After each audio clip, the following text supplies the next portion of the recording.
عالم اسلام میں سے عالم عرب ان کے شکنجے میں جا چکا،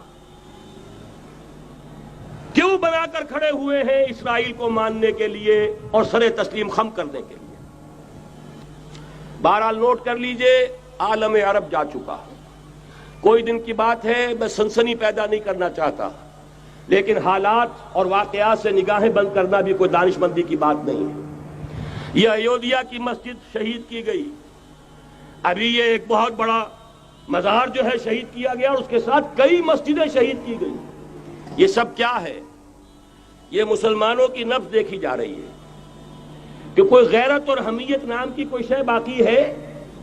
جیسے علامہ اقبال نے وہ نظم لکھی تھی، عبد القادر روہیلا بڑا ظالم جفاجو کینہ پرور تھا، لیکن یہ کہ اس نے جو ایک ٹیسٹ لیا تھا کہ وہ جو عورتیں ہیں تیموری خاندان کی، ان میں کوئی رمق رہ گئی ہے؟ معلوم ہوا کہ نہیں، کہ غیرت نام تھا جس کا گئی تیمور کے گھر سے، ختم، غیرت نکل گئی۔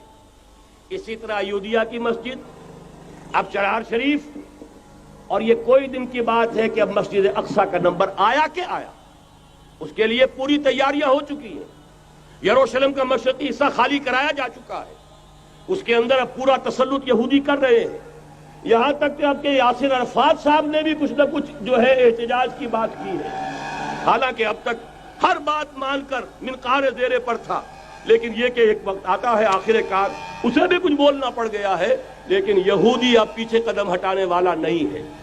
ان کا تھرڈ ٹیمپل، تیسری مرتبہ ہیکل سلیمانی تعمیر ہونا ہے۔ نوٹ کر لیجئے، ان کے لیے وہ وہی کچھ ہے جو ہمارے لیے کعبہ ہے، ان کے لیے ہیکل سلیمانی بالکل وہی حیثیت رکھتا ہے جو ہمارے لیے کعبہ۔ وہ ہیکل سلیمانی ایک مرتبہ پہلے نبوکدنضر کے ہاتھوں مسمار ہوا، پھر سن 70 عیسوی میں ٹائٹس کے ہاتھوں مسمار ہوا، سن 70 کے بعد آج 1995 میں کتنے برس ہو گئے؟ پورے 1925 برس ہو گئے کہ ان کا کعبہ زمین بوس پڑا ہوا ہے۔ اب تک تو ان کا بس نہیں تھا، اب تو بس ہے کہ نہیں؟ اب ان کی حکومت ہے کہ نہیں؟ اب شاہ حسن ہو چاہے شاہ حسین، ان کے نوکر اور چاکر ہیں یا نہیں؟ اب انہیں ڈر کس کا ہے؟ لہذا کوئی دن کی بات ہے، مسجد اقصی شہید ہوگی اور ٹیمپل کی تعمیر شروع ہوگی۔ یہ تو بہرحال ایک نقشہ ہے۔ اگلا نقشہ آپ کو بتانا چاہتا ہوں، ایک دوسری تصویر ہے۔ یہ تصویر ہے زمینی، ایک تصویر ہے آسمانی۔ وَمَكَرُوا وَمَكَرَ اللَّهُ وَاللَّهُ خَيْرُ الْمَاكِرِينَ۔ انہوں نے اپنی سی تدبیریں کی، اللہ نے اپنی تدبیر کی، اور ظاہر بات ہے اللہ کی تدبیر سے بہتر تدبیر کس کی ہوگی؟ چنانچہ یہودیوں کی سازشیں اس وقت بھی ناکام ہوئی تھی یا نہیں؟ ظاہر بات ہے جاء الحق وزهق الباطل ان الباطل کان زہوقا۔ لہذا یہ آیتیں دونوں اعلان کر رہی ہیں کہ یہودیوں کی سازشیں بالآخر ناکام ہوں گی اور دین حق کا بول بالا ہو کر رہے گا۔ یہ تو ان آیتوں سے ظاہر ہے۔ یریدون لیطفئوا نور اللہ بافواہہم واللہ متم نورہ ولو کرہ الکافرون۔ یریدون ان یطفئوا نور اللہ بافواہہم ویابى اللہ الا یتم نورہ ولو کرہ الکافرون۔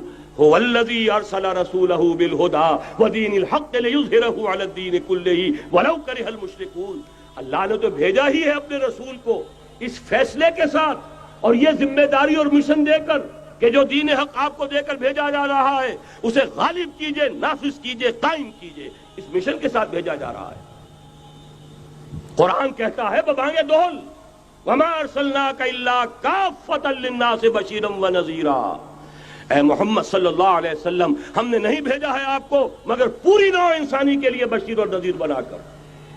تو جان لیجئے کہ یہ مقصد بعثت محمدی صلی اللہ علیہ وسلم بتمام و کمال اس وقت پورا ہوگا جب کل عالم انسانیت پر، کل روئے ارضی پر اللہ کا دین اسی طرح غالب ہو جائے گا جس طرح کہ محمد رسول اللہ والذین معہ صلی اللہ علیہ وسلم ورضی اللہ تعالی عنہم اجمعین، ان کے ہاتھوں سے، ان کے ایثار سے، ان کی قربانیوں سے، جن کا نقشہ آپ کے سامنے مولانا کھینچ چکے ہیں، ان کے اثار، ان کی قربانیاں، ان کی محنت، ان کی جفاکشی، ان کی سرفروشی، ان کے جان تن من دھن لگا دینے کے نتیجے میں جیسے اس وقت غالب ہوا تھا کل روئے ارضی پر غالب ہوگا، تب کہیں جا کر مقصد بعثت محمدی مکمل ہوگا۔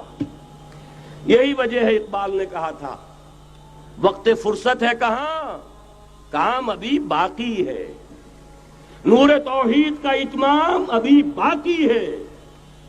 لیکن ساتھ ہی خوشخبری بھی دی تھی، یہ چمن معمور ہوگا نغمہ توحید سے، آئے گا وہ دور، یہ چمن معمور ہوگا نغمہ توحید سے، لازماً آ کر رہے گا۔